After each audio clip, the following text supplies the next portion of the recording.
Chapter 1.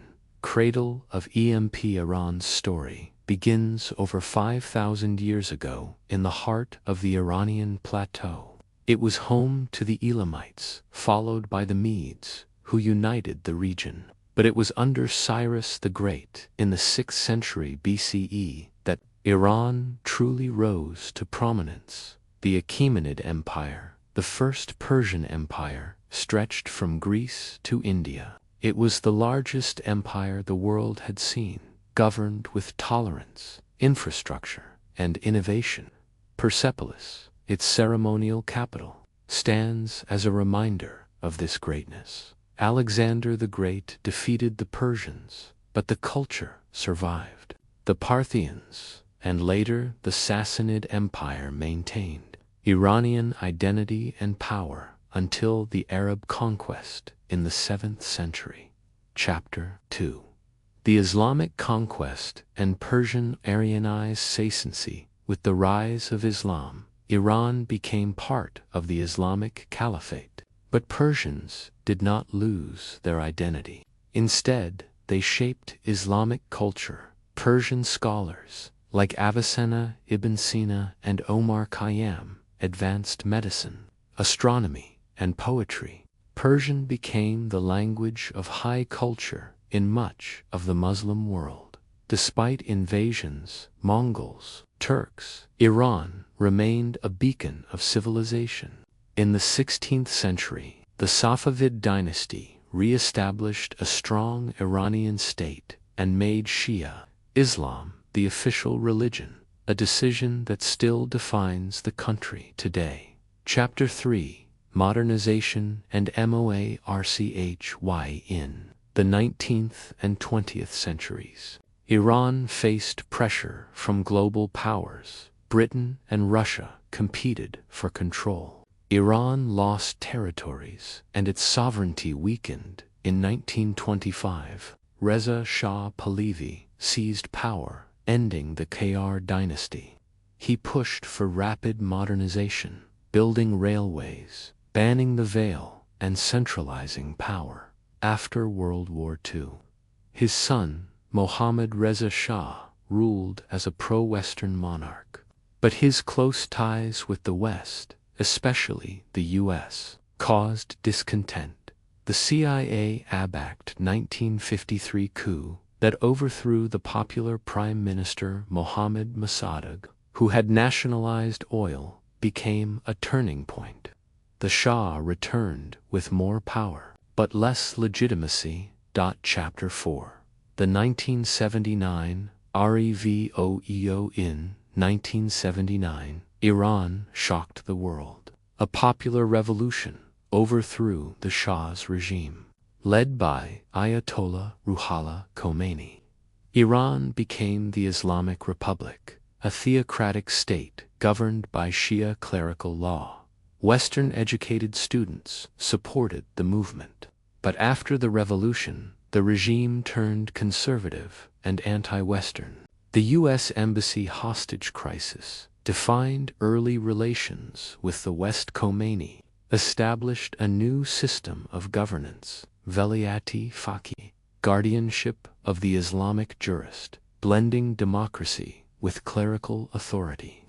Iran now had elected presidents and parliament, but under the guidance of a supreme leader. Chapter 5. War and RSI Alliance. CE 1980. Saddam Hussein's Iraq invaded Iran, sparking the Iran-Iraq War, a brutal 8-year conflict with over 1 million casualties. Iran, though isolated, did not collapse. The war shaped its military philosophy and national unity. The post-war years focused on rebuilding, but also tightening control over society.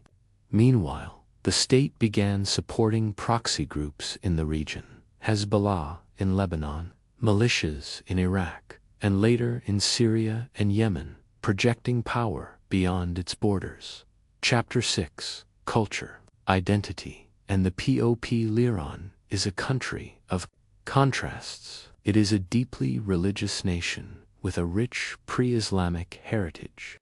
Women must wear hijabs, yet many are highly educated, professional, and politically active. Persian poetry, from Hafez Rumi and Ferdowsi, is revered. Nowruz, the Persian New Year, is celebrated with ancient rituals. Iranian cinema is globally acclaimed, producing directors like Abbas Kiarostami and Asghar Farhadi. Iranian society is diverse, with Persians, Azoris, Kurds, Arabs, and Baluchis, and full of debate, art, and aspiration. Chapter 7: Nuclear Tensions and SANCTON's nuclear program, which it claims is for peaceful energy, has long drawn suspicion from the West. In 2015, Iran signed the Joint Comprehensive Plan of Action, JCPOA, the Iran nuclear deal, agreeing to limits on its program in exchange for sanctions relief. But in 2018, the U.S., under President Trump, withdrew from the deal, reimposing harsh sanctions. Iran resumed uranium enrichment. This triggered economic hardship, but also national pride. Iran pushed forward with its own path, while maintaining influence in Iraq, Lebanon, Syria, and Afghanistan. Chapter 8: Uprisings. Future generaciones. In recent years, protests have shaken the Islamic Republic. Economic frustration, demands for freedom, and women's rights have all been flashpoints. The death of Mahsa Amini in 2022, arrested by the morality police, sparked nationwide protests. The youth, over 60% of Iran's population, seek a freer, more open Iran. The regime remains powerful but under pressure. Technology, globalization, and internal demands are driving change, even under censorship and crackdowns. Chapter 9: Iran in the world. PODAYRN today is isolated by the West but maintains strong ties with China, Russia, and regional allies. It plays a critical role in the Middle East's balance of power. Its military, particularly the Revolutionary Guards, exerts influence far beyond its borders. But its economy suffers from inflation, brain drain, and sanctions. Still, Iran remains defiant, a nation that refuses to bend, and one that commands global attention. Chapter 10: The Soul of Irandus by Politics. The true Iran lives in its people, resilient, poetic, proud, and warm. It is a country where history breathes through ruins and literature, where modern cafes sit beside ancient bazaars, and where 1,000 contradictions make up a single identity. Iran is not just a headline, it's a story of empire, resistance, and hope still unfolding. Asterisk.